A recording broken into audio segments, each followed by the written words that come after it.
Hi, I'm Joel, And I'm Ariel. and we're looking at the real Jesus. In our last program, we saw that Jesus was the real Messiah. And in order for that to happen, two major prophecies had to be fulfilled. The first was that Jesus had to have been born of a virgin, and number two, he would have to have been born in Bethlehem. Which brings us to the next claim of the higher critics.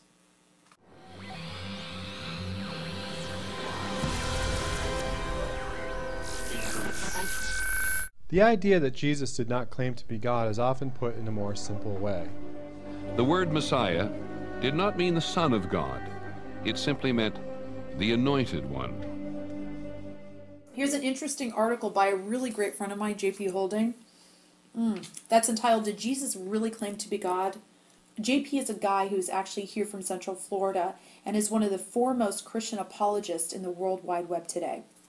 There's so much to say in this article, I actually recommend reading it. It attacks the question from every angle.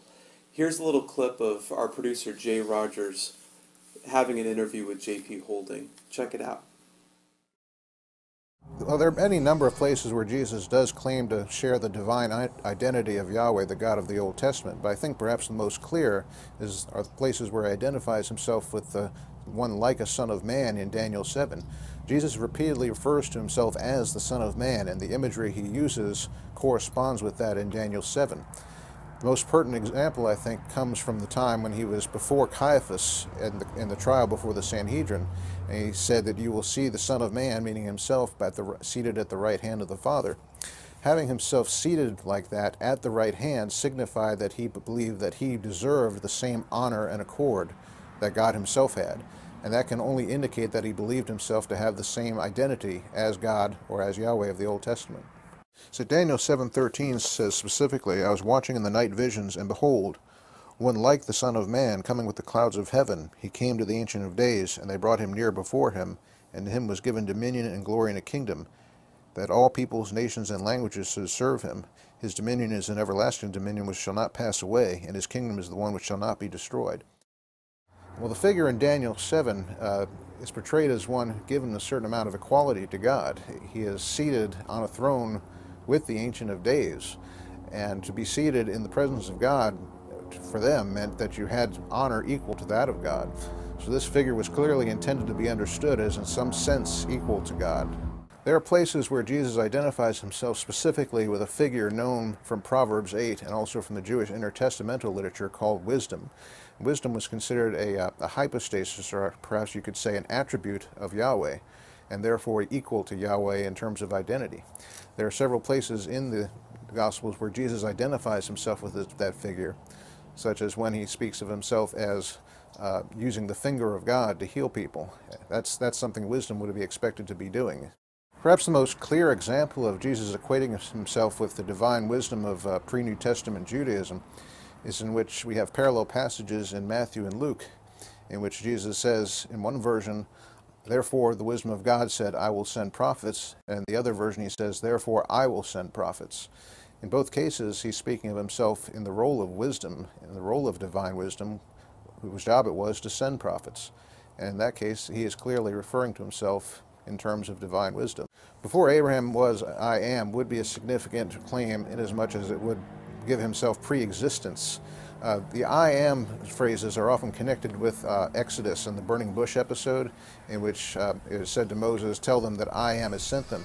Now, since that was initially studied, connections have been made rather to I am statements made in Isaiah, in which statements are made by Yahweh, and Jesus more or less alludes to them when he makes his I am statements. Nevertheless, the effect is the same. When Jesus says I am, he is alluding to himself in terms of the divine identity. The great Reform scholar Benjamin Warfield wrote, it is quite clear at the outset that the writers of the New Testament and Christ himself understood the Old Testament to recognize and to teach that the Messiah was to be of a divine nature.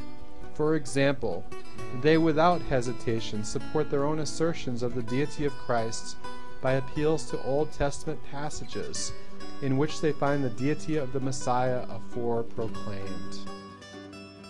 As an example of this, let's look at Psalm 110, which happens to be the most quoted Old Testament passage by New Testament writers. The Lord said to my Lord, "Sit at my right hand till I make your enemies your footstool."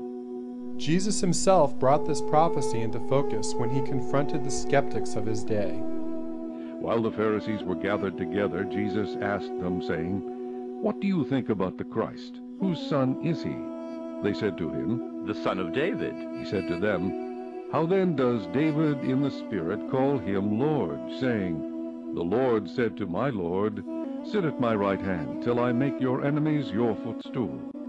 If David then calls him Lord, how is he his son?" And no one was able to answer him a word, nor from that day on did anyone dare question him any more. Let's look again at Psalm 110 carefully. God addresses the Son as God. The Lord said to my Lord. He tells us that the Lord Jesus sits upon God's own throne. We have to ask, who except God could sit upon God's throne? Jesus sits on God's throne because he always was and always will remain God in every sense of the word. There are a lot of passages that say that the Messiah is the Son of God and co-equal with God himself. Psalm 110 is really clear, I think, and that's probably why it's the most quoted Old Testament passage in the New Testament scriptures. So contrary to what we hear on TV, like for instance with Peter Jennings, And many others. Yeah. and what they do is they actually talk about the early Christians and how they have made up the fact that the Messiah is God himself. Well, it's impossible that the early Christians made up these things, especially about the divinity, because it's something that we find throughout the Old Testament scriptures.